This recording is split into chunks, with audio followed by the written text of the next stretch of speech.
네, 사연이 올라왔네요. 원래 눈이 좀 짝짝이긴 한데 쌍수하고 나서 쌍수 크기도 짝짝이거든요. 이것도 수술하면 가능한가요? 이렇게 질문을 주셨습니다. 결론부터 말씀드리면 가능하죠. 비대칭이 있는 부분들을 얼마든지 교정할 수가 있습니다. 누구나 양쪽 눈이 똑같을 수는 없죠. 다 비대칭이 있고 좌우 눈의 모양이 틀린데 한쪽 눈의 모양이 좀 평행한 모양이라면 반대쪽 눈은 좀 동그란 모양을 일반적으로 갖고 계십니다.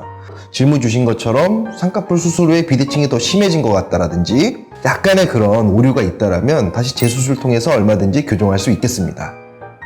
안녕하세요. 제가 예전부터 한쪽 눈이 쌍꺼풀이 풀려서 쌍수를 여러 번 했는데 한쪽 눈이 유독 흉터가 진하게 남아있어요. 이럴 때는 어떤 치료를 받아야 하는 걸까요?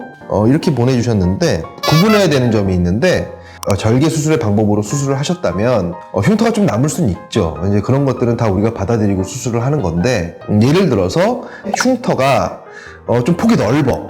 그러면 피부만 살짝 절개해서 이쁘게 다시 정리해주는 수술을 하시면 됩니다. 이 수술은 좀 간단한 수술이거든요. 근데 만일에 쌍꺼풀이 생기는 그 라인이 좀 깊이 찝히듯이 들어가서 생기는 그런 흉터는 풀어주는 수술을 하고 다시 쌍꺼풀을 잡아줘야 되는 그런 쌍꺼풀 재수술일 수가 있기 때문에 이런 경우에는 쌍꺼풀 재수술을 하는 것만큼의 비용이 나오지 않을까? 이렇게 생각이 듭니다. 어쨌거나 좀 불편하시더라도 다시 교정술로 충분히 보완할 수 있는 방법이 있으시니까 너무 절망하시진 않으시길 바랄게요. 안녕하세요. 저는 30대 남자입니다. 뭉툭한 코끝이랑 콧볼이 넓은 것은 무조건 수술만으로 개선이 될까요? 코끝이 뭉퉁하고 콧볼이 큰 경우에 사실 시술로는 좀 한계가 있을 수 있다고 생각합니다. 지방이 좀 많아서 뭉뚱한 경우에는 지방을 좀 융해주는 그런 주사 시술을 사용해 볼 수 있어요. 근데 피부가 두껍다든지 아니면 연골이 크다든지 이런 경우에는 그 주사가 효과가 없습니다. 콧대가 높아지면 좀 뭉뚱한 코라도 좀 슬림해 보이는 그런 시각적인 효과 이런 걸 얻을 수가 있으니까 굳이 시술로 따지면 필러 주입술을 한다든지 실제로 뭉뚱한 코끝을 날렵하게 줄여준다든지 좀 넓고 큰 콧볼을 축소해 준다든지 이런 거는 사실 수술이 정답이고 그 방법이 가장 효과적이라고 할 수 있겠습니다. 콧대는 만족하며 살고 있는데 복코 수술하면 콧대도 건드리게 되나요? 이것은 약간 선택사항이라고 할 수가 있겠죠. 예를 들어서 콧대의 높이감을 줘야 될 필요가 없으면 당연히 콧대를 같이 높일 필요가 없겠죠. 코끝 수술만으로도 효과를 볼 수가 있는 것이고 근데 만일에 콧대가 낮으면서 펑퍼짐하고 코끝도 뭉툭하고 퍼져 있다. 그러니까 그럴 때는 콧대를 같이 높여주는 수술이 필요할 수도 있겠네요.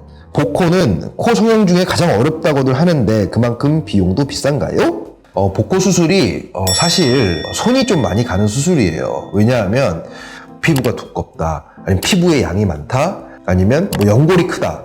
이러한 요인들이 어느 하나만 있는 게 아니라 다 복합적으로 콤비네이션으로 있을 수가 있거든요. 그러다 보니까 아무래도 그냥 일반적인 높여주는 수술보다는 노동력이 투입되는 거니까 비용이 좀 상승할 수 있겠죠. 안녕하세요. 제가 최근에 코 수술을 했는데 도수 치료를 받아도 되는지 궁금합니다. 그리고 코 수술 붓기에 호박즙이 진짜 효과가 있는 건지도 궁금해요. 일반적으로 설명을 드리면 코에 뭔가 이제 물리적인 압박, 조금의 눌림, 약간의 꺾임 이런 것들이 가해져도 크게 코 수술에 문제가 생기지 않는 그런 시기는 대략 수술 후 최소 한 달, 조금 더 안전하게 잡으면 3개월 정도 생각할 수 있거든요. 예를 들어서 코가 좀 눌릴 것 같다든지 그러면 그 시기는 피해 주셔야 되겠습니다. 근데 만일에 코가 안 눌리는 자세다, 상관없어요. 그 다음 코 수술 후에 호박즙이 진짜 효과가 있는 것이냐, 다른 수술에도 많이들 하시는 질문들인데 호박즙이 여러분들도 아시는 것처럼 이뇨작용에 효과가 있잖아요. 이뇨작용 자체가 붓기를 빼는 데 효과가 있습니다. 저는 하는 걸 추천드릴게요. 꼭 첫 수술부터 비중격을 사용해야 하나요? 혹시나 재수술을 생각해서 실리콘과 기용골 사용하다가 재수술 때 비중격 사용하는 게 좋지 않을까요? 정답은 정해진 건 없어요. 하지만 어떤 재료를 쓰느냐에 따라서 결과의 차이가 있을 수 있다.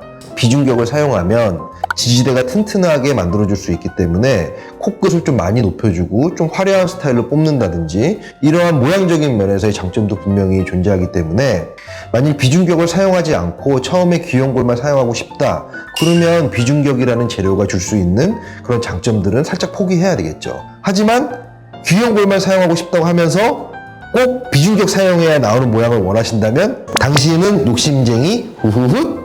안녕하세요. 코 성형한 지 3년 차인데요. 수술 받은 지는 꽤 됐는데 피부과에서 모공 축소 치료나 여드름 압출 관리를 받아도 되나요?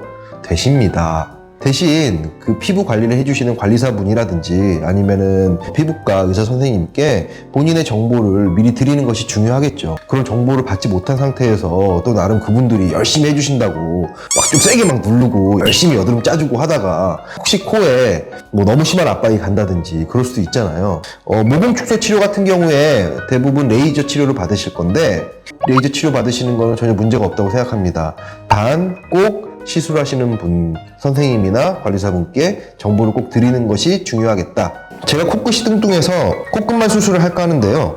좀 나중에 할 것 같은데 일단 급한 대로 코에 있는 지방들만 제거하면 뚱뚱하게 좀 사라질까요?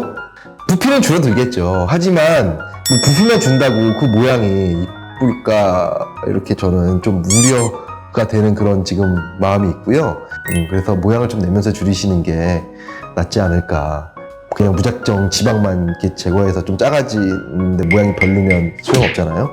그렇게 좀 말씀드리고 싶습니다.